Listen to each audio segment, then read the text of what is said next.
search engine they have on their website, and then we'll open it up for Q&A.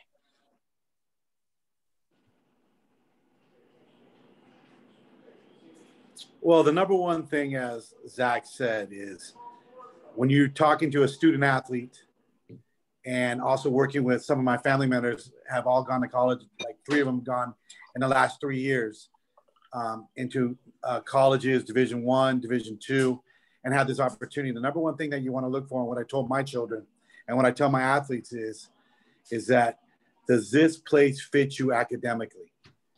Do you see yourself going here without playing soccer? So you got to make sure that this is the place for you. And there's all sorts of variables that go into it. Now, does your grades fit the university? Now, right now, test scoring and testing, there's a lot of things going on in the NCAA. That makes it very difficult right now with the SAT and ACT, especially this year. So in the future, that's something you got to look at. And, you know, your SAT and ACT scores in the previous years do mean a big deal corresponding with your GPA. And there's a thing that's called an NCAA index that you can find by looking it up. It's called the NCAA index, which shows your GPA and your test score that allows you to make yourself eligible for the college or for athletics. Now, you can be eligible for the college academically, but the NTA won't allow you to be eligible. You can be eligible from the NCAA, and the school won't let you in. So those are 2 things that you have to go look at. There's a thing that all of you should be in right now if you're in 10th grade. It's called the NCAA Eligibility Center. And that shows where you're at, and it allows the schools to see what core classes you've taken and see where you're at academically. And then as time goes on, it allows you to go into official visits. So when you do this whole thing together, is that your grades and your test scores are very important for NCAA eligibility. And they're also very important for school. But those 2 things are not the same thing. You can be eligible for the NCAA and not be admitted into a school, and be admitted into a school and not be cleared by the NCAA. Now, when you're looking at a school, make sure that you see the majors that you want or you dream of doing. Because not everybody has, you know, pre-med. Not everybody has schools ready for being a veterinarian. Not every school has nursing programs. So you got to make sure that you're very clear on that, and make sure that it leads you toward your next degree, which is, you know, hopefully all of you guys go for your master's degree. So as I said earlier, that you got to make sure that you see yourself attending the school, because all sorts of things can happen during your 4-year time. So school is the most important thing. Thanks, Zach. You got it, Coach. I know AB's on here. AB, is there anything you want to add when we talk about academics from your perspective? I think we covered it. I think we covered it there.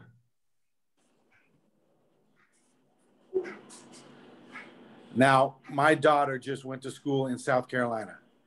And AB mentioned this to me on the other day, is that when you go to school and you're from California, California has some of the best weather, is that you got to make sure that you can handle those winters, because we're one of the few states that don't have a change of seasons, very little change of seasons.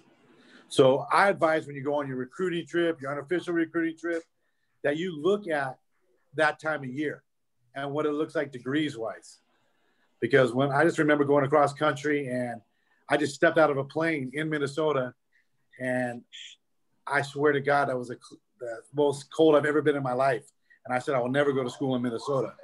But you got to make sure that you can handle being away. Now, you know, when you go away to up north and it's 6 hours away, you know, you're hop, skip, and jump away if you go to Cal. Or you'll hop, skip, and jump away if you go to Arizona. When you start going to these Midwest schools or these small schools in small cities, sometimes it doesn't take one airplane to get there. It doesn't take one stop. Well, you may get an airplane, but your school's 4 hours away from the airport. So you got to make sure that you can handle this distance of traveling, and then you can handle being that far away from your home and your friends. Now, as you look into, there's humidity. If you go to University of Houston, you know, you go play there during the, you know, in September and August, you know, it really sees if you can really handle yourself as an athlete. So you got to look into those weather things, and you got to look into the hardest parts, not when it's glorious, the hardest parts, and can you survive that? My nephew, he decided to go up north and not play in Southern California because he liked the cooler weather and he felt like he performed better there. So there's a lot of things that you can look at. And also, as a very important thing is that, you know, across the country, our cultures are different.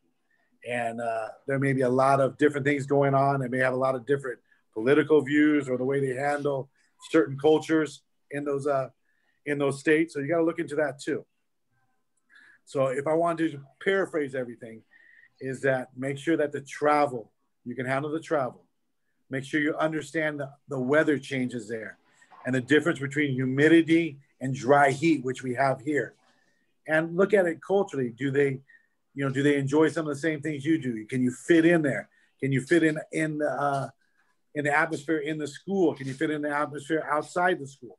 So those are very important things to go look at. AB, you want to add anything to that? Yeah, I think we talk about visits to places that are outside of where you can drive is very important. I've been to University of Utah in the summer. It was the nicest place. I loved Utah in the summer. And I've seen Utah in the winter. I'm smart enough to not go to Utah in the winter. It's two different things. The other thing is, as Terry mentioned, is the town and the city and state of which you're going to live in. My son was being recruited by Eastern Oregon. We have no idea anything about Eastern Oregon. And the coach told him, we are in the middle of nowhere. When school ends, you have nothing to do. There is nowhere to go. And coach did not want to surprise him. And my son decided not to go to the middle of nowhere because he's a Southern California guy and he likes Southern California. So I think those are excellent points. And you got to look at the weather, at both the nice weather and the tough weather if it is farther away. So great job, good points. Thank you, Zach. Now, this is the trickiest part. Now, schools and state schools and California schools, there's a big difference in money. Now, when you get offered, well, when I'm recruiting or when my nephew was getting recruited, well, they said they offered him $50,000. And you hear that from a private school, you're like, oh, wow, that's $50,000 I have to spend. But the school costs $70,000. Now, you got to look at what the school covers. So don't get admired and all happy about the amount of money you get, but look at what it covers. Like the state schools, the government kicks in money into the state schools. So a lot of the money that is the difference between a state school and a private school is what the government picks up. And so there's a big difference. Like a state school could be $7,000 for tuition and books, or a private school could be $50,000. Now, a lot of state schools have something that's called out-of-state tuition. So they charge whatever the state school costs plus $500 a unit. So that can end up costing, if you take 30 units, that can be an extra $15,000 towards a state school. So it becomes even with the private school. So when you look at your scholarship, you base it on this. Tuition is first. Books and board, which is food and miscellaneous. So you put that all together. If you get a full ride, it's not tuition. It's books, tuition, and board. So all of it together. Now, if you go to a state school, that's out of your state, where a kid in the state of California will pay $10,000 for UCLA or Cal Berkeley. I can't remember the number. I think it's between 10 and 12, and maybe $400 extra a unit for the out-of-state kid. So if you go to out-of-state, they may waive it for you, but you got to make sure you have all that stuff down in paper. So remember, books, tuition, and board. You may get a full ride for tuition, they may tell you. They may say, you have all your housing paid for, but you have to take care of your tuition. Just make sure that you have all of those things put together. And don't forget, when you're out of state, In soccer, I don't know some of the big Power 5 schools. I don't know if they do or not. I don't know if they pay. They can pay for your expenses back and forth for vacation, like the holidays. But a lot of soccer schools do not do that. But, you know, some of these Power 5 football and basketball schools do that. But let's just say they don't. So private, state, out-of-state tuition, make sure you understand what tuition is, books, and board, and what it covers. And then ask how much rent is in that area, because rent varies in different areas. So when they say board, we'll give you this much for board, it may cover everything in, you know, in West Hills, but it doesn't cover everything in Westwood. So make sure that you understand that. So when you get your tuition, and when you get your offer, make sure you break it down and they understand what it's broken down to. You want to add anything to that, AB? Terry, I have a question for you. Can you explain some of the rules if they're allowed to combine money? So things like, can they combine financial? Yeah, there's some later slides. There's some later slides that do go into that. Okay. So if they're later on, am I correct, Zach? Yeah. This is what we're looking at is the outlook right now of just college between academics and finances and geography from a non-soccer perspective. And then we're going to tie in the soccer aspect to this. That's a good question, Andrew. Terry, I think it's important because, yeah, we're talking about two different things. In the next slides, we'll talk about actual scholarship/financial aid. So right now we're just talking about what a university costs.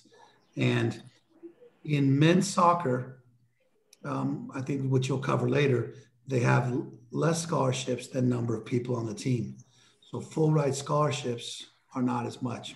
In Division II and the lower divisions, the scholarships are not as much. So the cost of school and out of pocket for the parents, and I see a lot of parents on the call, very important to understand as financial aid may or may not be there, or may not cover.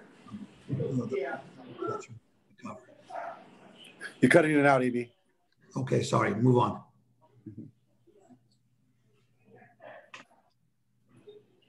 Now, as Zach and AB and Andrew mentioned, okay, there's a full ride, an athletic scholarship. Now, there's two things. There's a full ride, which is an athletic aid agreement. And then there's a cost of attendance one, which is more money. And your school can decide on how they break it up. Now, the cost of attendance comes up where they give you more money because if you remember about 5-6 years ago, or it might have been longer than that, that a player that was on the University of Connecticut, they won the finals in basketball. And the young man said, you know what, I'm glad I represented my school. I'm glad I got millions of dollars for my school, but I can't eat. So they added some extra things on there that you can give kids, but not every school goes on that. Now, with the sign of the times and where they're cutting back on sports and the way academics is, I mean, the way the NCAA is right now with COVID, there's some balancing acts that are happening right now. As you see, if you read over the last couple of weeks or the last couple of months, is there sports getting cut? Now, how are they doing that? Well, you know what? They're trying to balance the budget. Not many sports make money. You know, it's kind of obvious who does make money, which is basketball and football. And everybody that is a college that works for the NCAA wants to see college basketball go. And that's good for everybody. That's good for every single sport. Women's soccer does not make that much money. I don't know too many schools that make money in women's soccer. And I don't know too many schools that make money in men's soccer. And if somebody does know that, I would love to, you pass along that information to me. So going back to what's important, a full ride, as you said, is books, tuition, board, and cost of attendance. Those are the four things, but not everybody has cost of attendance. Now, soccer is an equivalency sport. That means that we can divide the scholarship up. So we get a number of, say, men's soccer has 9.9, women has 14.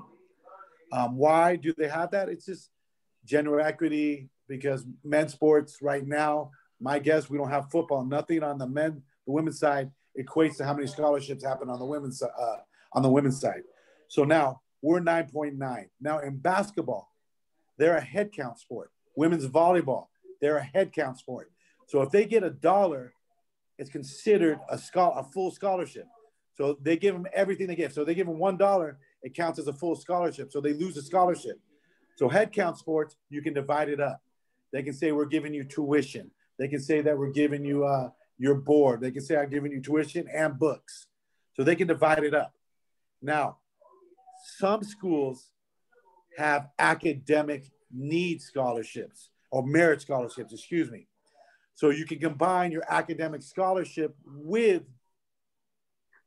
your athletic one, and it doesn't count towards the money pot of an equivalency sport. So if you get 9 scholarships and say a full ride is $10,000, so that $90,000 has to be divided up with all the other players. But if you get $10,000 on your academic merit, it doesn't subtract from the $90,000. That's your money. So your academic money and athletic money are 2 different things. And then there is financial aid money. Okay, is that financial aid money is something that's called a Pell Grant based on your EFC, your ability, what the government thinks you can afford for college. So if you're a 0 EFC person, which you're estimated that you cannot do any money towards your college, you get a certain amount of money from the government that can go towards that, and it doesn't count towards your athletic scholarship. So your athletic scholarship is independent from your academic or merit-based scholarship or your need-based scholarship. So you have to make sure that you understand all 3 of those things. So there's a thing called FAFSA, which does your Pell Grants. And then the scholarships within the school and your academic ones, you must apply for the school. Some of these kids can make more money than the coaches if they do everything right. They can get a Pell Grant, academic grant, athletic grant, and all that stuff. Whoa. They get themselves through college and have a good little life and be taken care of and only focus in on college. Any questions on that? Terry, when you say financial aid need-based, that's on the income of the parents, correct? Yes, yes. And then if you lose your job in the middle of the year, you can apply for that. So there's emergency resources for the kids and stuff like that. So yeah, it's based on need-based, what you make financially. Great question. Did I hear you say correctly that you can combine, or the kids can combine athletic, academic, and maybe possibly merit as well? Yes, there's a certain amount of money that you can go to, you know what I mean? So, you know, if your school is $70,000, you can't all of a sudden get all 3 of them and get $30,000 over it. There's a certain amount of money you can get. So a lot of people that, a lot of like colleges use, like they use the academic and the money from the government, and they cut down on their scholarship money. So they put it towards somebody else, but they still get the full ride. They still get the maximum amount, but the college and the sports team takes back some of their money so they can give to somebody else. Is that clear? You still get your full money. You can't, if $70,000, you give $70,000. You can't go over it no matter what way you get it. Yes, thank you.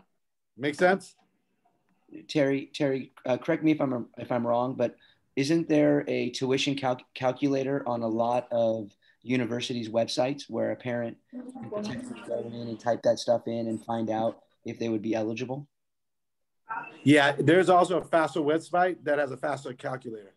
FAFSA, and I think Zach can put that up for you. Zach does a lot with that. And Zach can probably elaborate a little bit more on that. Zach, can you elaborate a little bit more on that? And Victor, yeah, you're on here too. Absolutely. So FAFSA is for the government. FAFSA is, mostly helps low-income families with college, but there's also middle-class FAFSA awards on there. So there's a it's definitely worthwhile filling it out. Yeah, Andrew, and also you're right. If you go on some of these websites, it helps you with the cost. There's also, most colleges have something to fill out. So it'll be a big questionnaire that asks a million questions, and it'll tell you what you could possibly be eligible for. So for example, if you went to Cal State Long Beach and your dad was in the Navy, you might be able to get a $1,200 scholarship because your dad was in the Navy. there's little things with every school that are all over. So if you get to the financial aid office at the school, they can help you find all these different places to try to increase scholarships from. And also, and Zach, a very, very good point, and Zach just spurred me on to this, is that there's programs for first generation college students that allow their scholarships for that. There's programs for that. There's so many things that you can look into to help add on to the athletic scholarship. And especially on the men's side, they're not, you know, they have 4.1 less scholarships, and it does make a difference. So on the women's side, there's a little bit more money, but on the men's side, you know, you got to look at all sorts of things to order to allow yourself to have as much money as you possibly can. There's so many different avenues. You just got to look at it. But most Cal State schools in California are financial aid based. A lot of private schools have both, which is academics and financial aid. Now, one of the things in California that we have, and being a California citizen, is that we also have Cal Grants, which is great for UC schools, is that allows you to have Pell Grant and Cal Grant. So you can combine those monies, so they're like two kinds of scholarships. So I would advise all you guys, if you're, whatever amount of money you think you make, you don't think you make too much. Put yourself in there. It's worth the time. It's fast. So Zach will put it up on there, and you just put it in the calculator. You can figure out what you qualify for. It's a great way to go do it, and it's a great way to find out, because you might surprise yourself.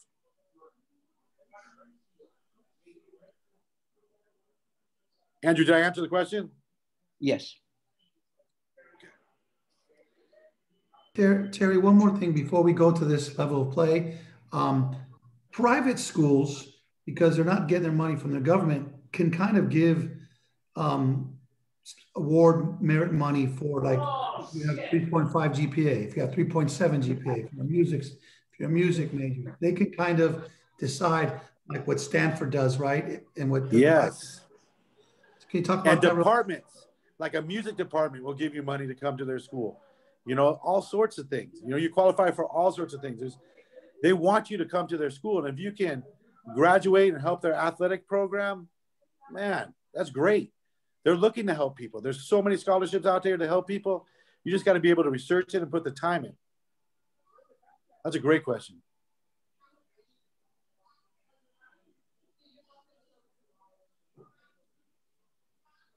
Oh, as you see, is that on the women's side, there is, you know, Title IX, gender equity, just depending on how many schools. They base it on the number of athletes that you have, male and female. So people wonder, why is there more men? Why is there more women? I mean, why is there less men and more women? Well, it's just the way the NCAA does it. And it's the way they divide it out and make sure that everybody has an equal opportunity, both male and female. So there's 310 schools that have Division I. In men's soccer, if you look, there's not many 8 SEC schools that play men's soccer. Kentucky is a great men's school, but the women's school and the SECs are just excellent. They have all of them. In the Pac-12, there's only 5 schools, and they added San Diego State to make it a 6th school, so they can have an NCAA qualifying bid. On the women, they have all of them. So there's a lot more opportunities for schools and scholarships. So if you just divide, if you go, I don't know, is it 5 by, there's 500 more scholarship offers. Am I doing the math correctly, Zach? 500 more scholarship offers.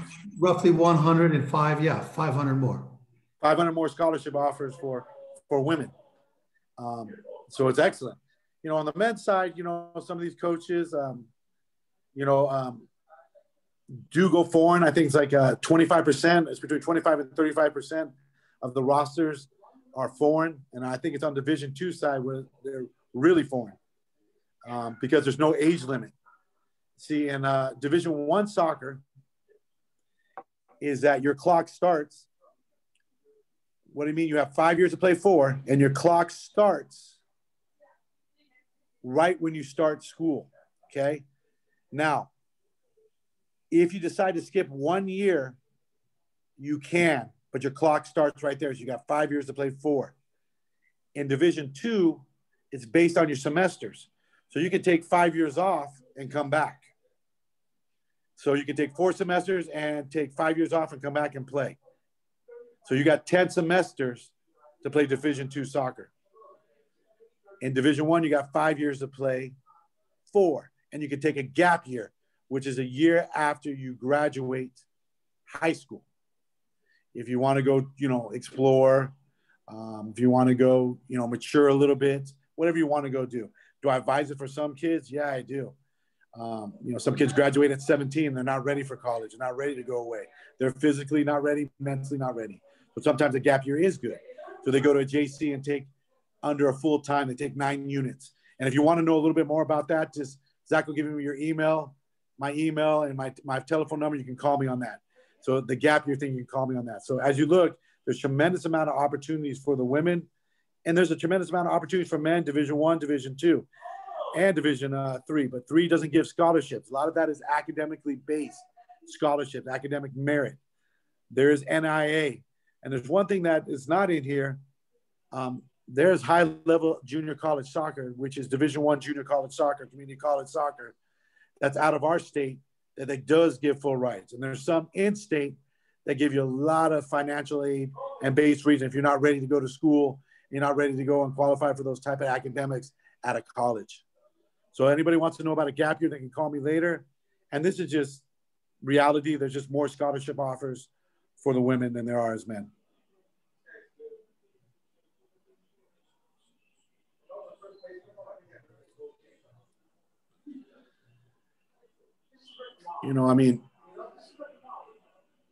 Reality is big of where you're at.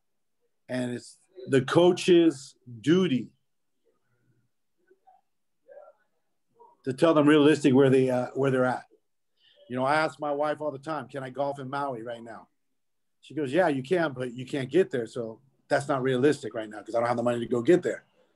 So right now, you got to make sure that you understand what the level is. If you don't run well and you don't have great technique and you're struggling to get on the field,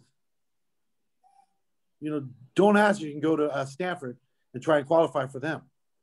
Even if you are a 4.0 student, you can go to school there, but it's going to be very hard for you to make that team.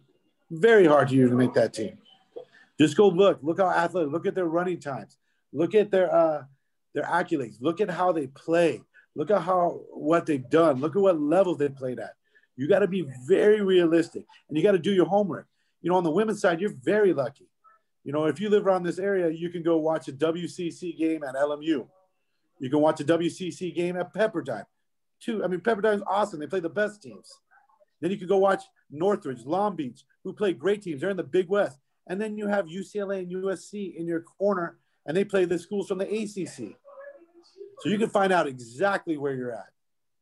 On the men's side, you have, Northridge, which is in a top 4 conference in the nation. And you have Santa Barbara, Riverside, all right in your corner. You have LMU, who's an incredible team that was in the playoffs. And you have UCLA, who has a great coach. And they're going to be back in the playoffs and be national champions, sooner than later. So you're very lucky to have these teams. You can understand what level these teams are at. And you can understand what it takes to go there. Watch practice, watch your commitment level. These Division I soccer players, I can tell you this right now, they wake up, you play at Santa Barbara, you wake up, you do weights for an hour, then you train for 2 hours, then you have film. That takes 3 to 4 hours a day of your time. And then that's not including going to the training room. That's not including doing, what you're going to do afterwards. So it's a very huge commitment to go do that. So you got to understand the level that you want to go aspire to go play at. See, and then right now in Division I, some of the best Americans, they're going away and going abroad, but some of the college players that are fringe college players or fringe pros in other countries are coming here and also competing with you guys for scholarships. So you got to make sure you understand your level. And you know what? I know people that have had great Division II experiences. I know people that have had great Division III experiences. Just know your level and understand that. But if your dream is to be a Division I soccer player and you think you can do it and everybody's telling you no, my advice, If it's in your heart, go for it and prove everybody wrong. Now, there is coaches that say we have to cut down the numbers due to gender equity. So most college teams are between 28 and 25 on the men's side. Women's are a little bit bigger. So you got to know that 11 people play. And on roster day, they cut it down to 18. So only 18 players can play in a game. This is what they're doing in the Big West now. I don't know what they're doing. In NCAA college game, I think it's 20. So only 20 players can play in a game. Okay? Now, what happens to the other 12 players? There's only 20 games. So understand that it's very difficult. You can be on the team and playing for the team. Those are two different things. And it's not like there's obligation to play you. You know, you're playing for the school, and it's an honor to play for the school. If you make the team, it's an honor to play for the team. So you got to make sure and understand that you may never see the field, and you may work your butt off, and you play 2 games.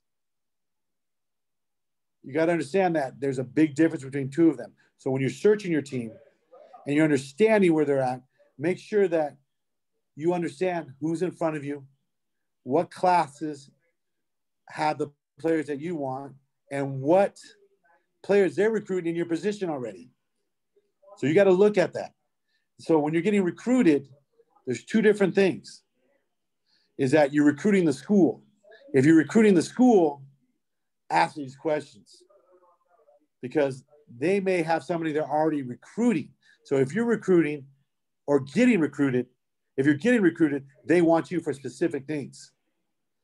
So, but getting recruited is totally different than recruiting the school. But when you're recruiting the school and you think it's a level that you can play at, they may fall in love with you. You know, sometimes right now in this kind of situation, Tennessee might have a tough time watching you play live. So you can recruit the school now, and it gives them an opportunity to go see you later, and then you can become recruited. So know the difference. And then make sure the coach, you understand where you're at and where the coach sees you. You know, does he see you as a utility player? Does he see you as a player that is a non-starter and maybe play by your junior or senior year? Ask those questions. It's okay. But ask your club coach where you're at. They should be able to tell you.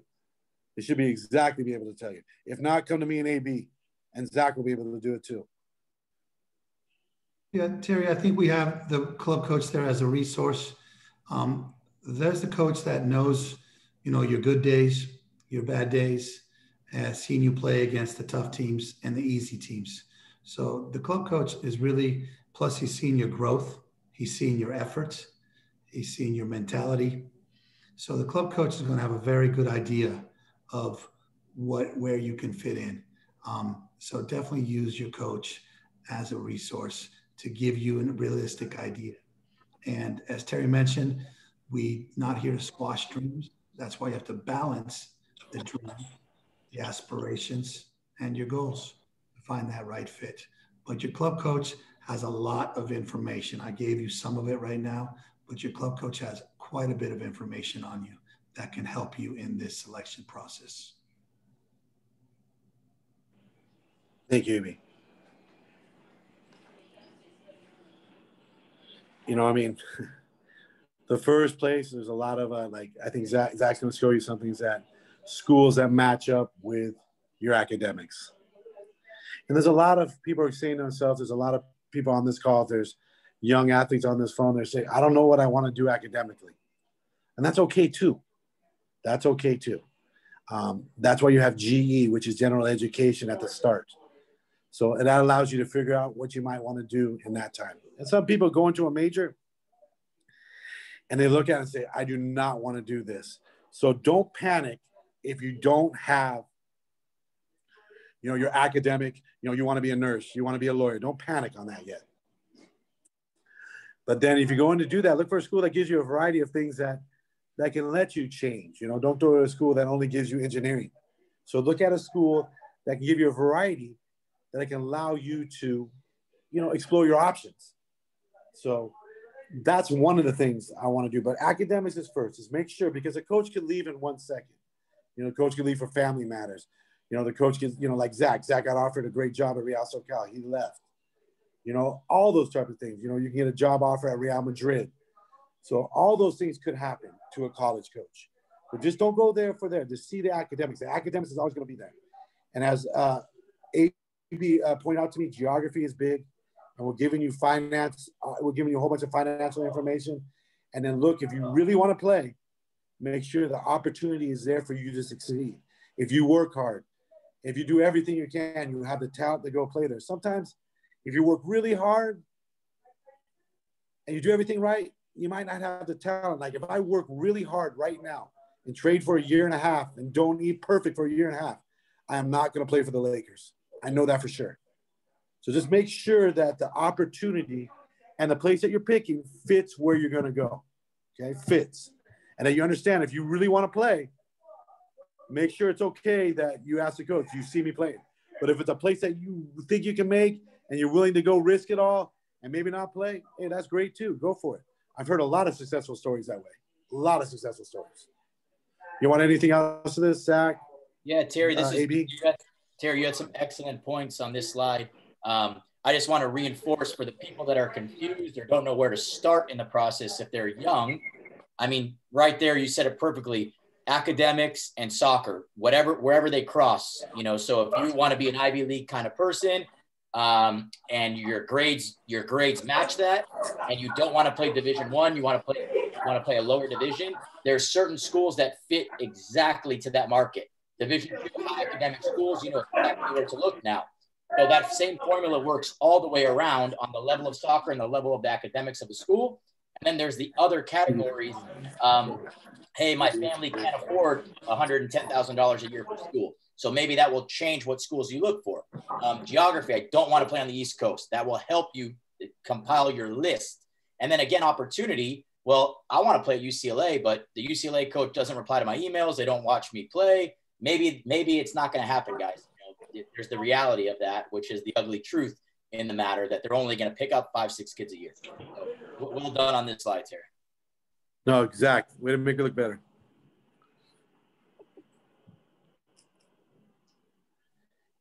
You know, and I was thinking about this. Zach asked me this question, and I was walking around my yard thinking about this question. Number of schools, senior, narrow it down to your top 5. And I'll say, you know what? We cannot make it this like, bam, this is it. These are suggestions. These are not things you have to go do. You know, looking in FOSFA, you don't have to go do that, but it helps you. These are just points. Yeah, but have 20 to 30 schools that you love. I want to go to Penn State. I want to go to a school that has, you know, a football team. Oh man, I love Duke basketball. Man, I want to look into Duke, you know, because I love their basketball. Their social life looks like it'll be fun. Great soccer program. Oh man, but it might be a little cold. It might be a little cold there. But have all those things in there. And then you start narrowing it down to your top 5, start looking at, or your top 10, start looking at, as Zach said, you know, Ivy League schools don't give scholarships. It's all academic and merit-based. So see what you qualify for them. You got to make sure you put the whole package together. So you may have a scholarship offer from, you know, Real Madrid, and Real Madrid says, I'll give you $60,000. But that $60,000 doesn't equate to, you know, what Barcelona is going to give you, because Barcelona is going to give you 20, but that takes care of school, books, and tuition, and board. And I have an opportunity to play right away, and we have a chance to compete for a championship, even though Real Madrid's been winning all the time, but we have a chance to compete for it. So put all those. Yeah, sorry.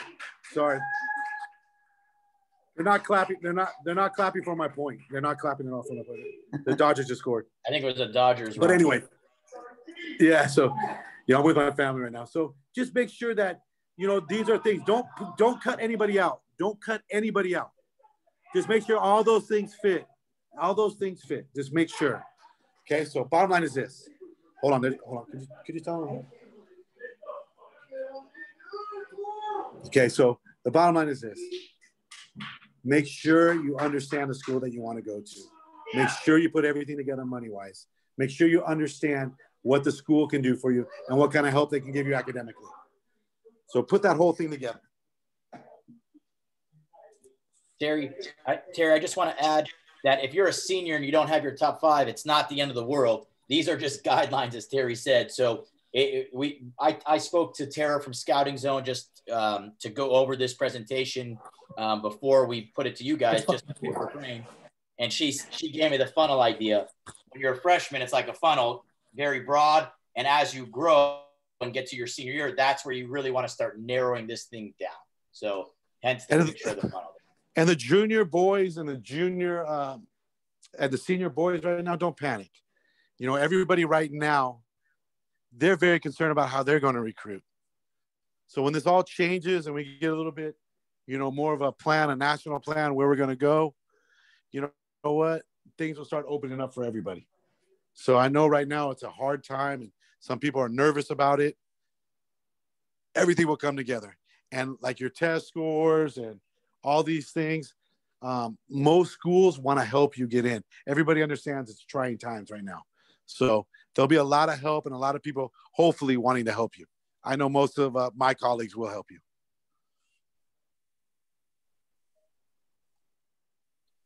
Guys, and here's before we get into a Q&A, this is just a screenshot I took from our partner Scouting Zone. So hopefully by now everyone's signed up for their Scouting Zone with their team. This is their college search. So you could see, you can look by state, by school type, meaning private, public, not-for-profit, for-profit. They have different things in there. Athletic association, the level, a big school, small school, the setting, the conference, and then of course by name. So, and when you look through the list in there, there's information in there of how to contact the coach. There's also information there of what the school cost. Some, you know, it's like a little Wikipedia about the school. So you can get some quick facts about the school. You can also mark them as your favorite. You can also add them to your own list on Scouting Zone when you guys go on there. So this is a great service that the clubs come through with. So I hope everybody is taking advantage of Scout Zone here. And the last slide is just our Q&A. So what I'll do is I'll stop share. We'll do some Q&A, and then it looks like we're